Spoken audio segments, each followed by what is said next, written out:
The divines may be gone, but their presence will always be felt, their guidance a blessing, and their sacrifice an example for us all. Previously, we discussed the Ventara, immense and cosmic beings often associated with the more chaotic and malevolent aspects of reality and mortals, and today we shall discuss their sacred and orderly counterparts, the Isran, or simply the divines. The divines, like the Ventara, were created when the forces of order and chaos coalesced into the physical manifestations of various aspects that hold reality together. At first, these gods would wander the endless expanses, and in time even they grew discontent with the emptiness of it all. That was until they stumbled upon a singular world that showed signs of mortal, fragile life. And from this discovery they would call it Iskara, the first spark. For centuries, the Isran would observe the fledgling mortals develop and expand, but many feared directly interacting with them, cautious as to what their influence might lead to. In secret, some of the Isran would subtly guide those that would heed their omens and signs. However, after the Jorava, the first and most powerful among all dragonkin, emerged following the Silent Night and enslaved the known world for centuries, it became clear that the intervention was necessary to prevent the world from falling into complete disarray. And so the first Isran to truly break the silence was Saren, who chose a young Anravari man as his champion to lead a revolt against the dragons. Throughout this revolution, more of the Isran revealed themselves, further turning the tides in the war. Known as the first descendant, this young man of the name Tarek Varro would triumph over the dragons and usher in Iskara's golden age and the formation of the greatest empire in history, one that spread across much of the known world. From then on, the divines became an integral part of everyday life, and it was with their help that mortal kind reached their pinnacle. But like all things, this utopia was brought to ruin when the Ventara and their legions of demons pierced the veil and brought untold devastation. Millions were slaughtered, enslaved, and subjugated in the name of these dark lords, and only through the combined efforts of the divines, their ascended warriors, and the remaining survivors were the Ventara driven back, but not without great loss. In the aftermath, the divines are said to have vanished and were never heard from again. But some whisper of the gods' return and the danger their reemergence precipitates. There are dozens of recognized divines from among the various races and cultures throughout Iskara, but their interpretations and the pantheons in which they belong to vary.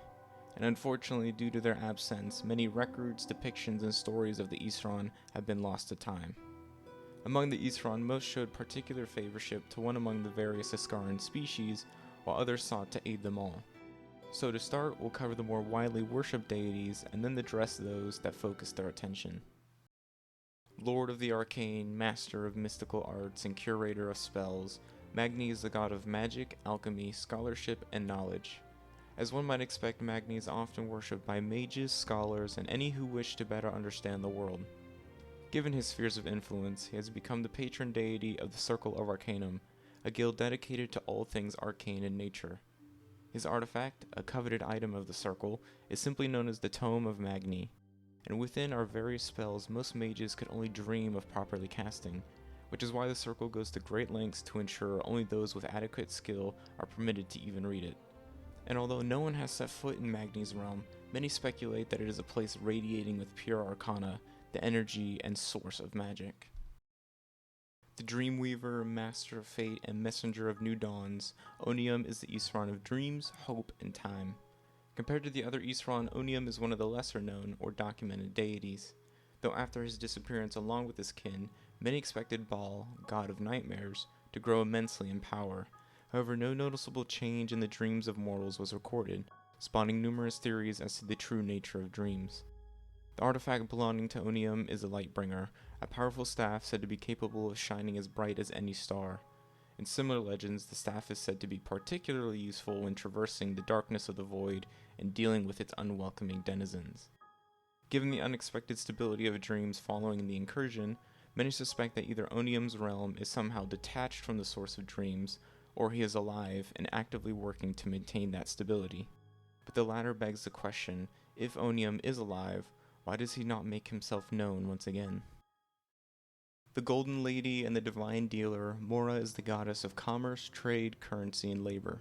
Worshipped by those of all walks of life, followers of Mora believe that purpose and success can be found through earnest work and just profits, and those that seek to exploit others for financial gain are traitor to their goddess's ideals. Unfortunately, such ideals have wavered greatly in Mora's absence. Mora has no known artifacts, which many believe to be a purposeful choice by Mora to avoid getting any one mortal an unfair advantage. And the only remaining depiction of Mora's realm is a worn painting done by an unnamed artist. In it, one can see vast mountain ranges with numerous volcanoes and golden lava streams weaving throughout them, though the validity of the painting has come into question on numerous occasions. The great judge and oath keeper, Tor is the god of justice, law, nobility, and oaths. The patron deity of lawkeepers, judges, guardsmen, and all those that seek to uphold order, Tor is seen as a keystone deity in providing stability to Iskara as early civilizations truly began to develop. It is in his teachings that led to the formation of the Iron Wolves, a mercenary band turned guild of adventurers, protectors, and aspiring heroes. Tor's artifact is the Adjudicator, a great sword of immense power which is said to be only wielded by those with a just heart. Tor's realm is unknown, though many suspect it as an idyllic place of marvelous structures and orderly design. The Divine Mother, Lady of Love, and Bringer of New Beginnings, Amarith is the goddess of love, fertility, and freedom. Prayed to by those seeking to start a family, keep lasting relationships, or looking for a new start, Amarith teaches compassion, sympathy, and open-mindedness. Amarith has one known artifact, the Chainbreaker, a two-handed mace said to be as light as a feather, but hit with the ferocity of a lightning strike. From recently discovered records, Amarith's realm is known to be a verdant plain with vast rolling hills, blossoming gardens, and floating spires that hum with a comforting tune. Maiden of Jubilee and the Merrymaker, Cythalia is the goddess of festivities, celebrations, and pleasure. As one might expect, Cythalia's worship comes and goes with the seasons, as most only pray to her prior to any large events, coming-of-age ceremonies, or large gatherings. However, over the centuries, Cythalia has fallen out of favor given her domain of pleasure, which many fear to be too close in similarity to that of the Ventara Selene. There are some rumors that speak of an artifact created by Cythalia, but its design and purpose remain a mystery. Cythalia's realm is said to be a realm in which the golden hour is eternal and spiraling towers weave in impossible ways, though little else is known. The following Isran are now going to be those that dedicated much of their time to specific lineages who forever changed their evolution, cultures, and beliefs. The Wings of Order, the Great Unifier, and the Battle Master, Saren is the god of war, honor, unity, and strategy. Saren took an interest in the early Honorvari tribes and taught them the ways of war and strategic battle, which served them well during and after the revolt against the dragons. With the fall of the dragons and the emergence of the First Empire, led by Tarek Varro, Saren bestowed the Honorvari people with divine markings that persist to this day, and from that day forward, they would be known as the Sereni. Generally, Saren in other pantheons holds similar spheres of influence. However, to the elves of the Vidithari Dominion, they see him as a god of brutality and conquest. His artifact is the Radiance, a magnificent spear said to be capable of felling even the mightiest of gods. And as one might expect, many have sought out this powerful weapon, but none have succeeded in locating it. Saren's realm is known as the Honor Sanctuary, and legends speak of his plane as a pristine paradise of flowing rivers, titanic mountains, rushing waterfalls, and rolling grasslands for those who lived a principled life. Dotting the verdant lands are exquisite marble structures and grand libraries filled to the brim with knowledge far exceeding what any mortal could fathom. Old Papa and He Who Waits, Suresh is the god of swordsmanship, patience, and tradition.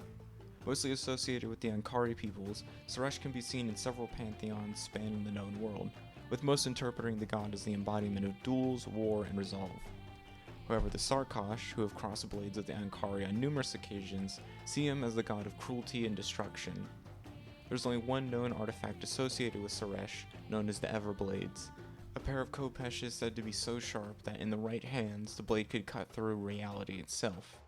The realm of the god of patience is Rostamir, a desert realm in which the sky is flooded by stars and the sun never rises. And at its center lies a vast city made of sandstone, where the streams of sand flow upwards and strange creatures roam the dunes. Mother of War, One Eye, and the Fireheart, Vara is the patron deity of the Avar, and her domains are that of strength, controlled rage, and brutality.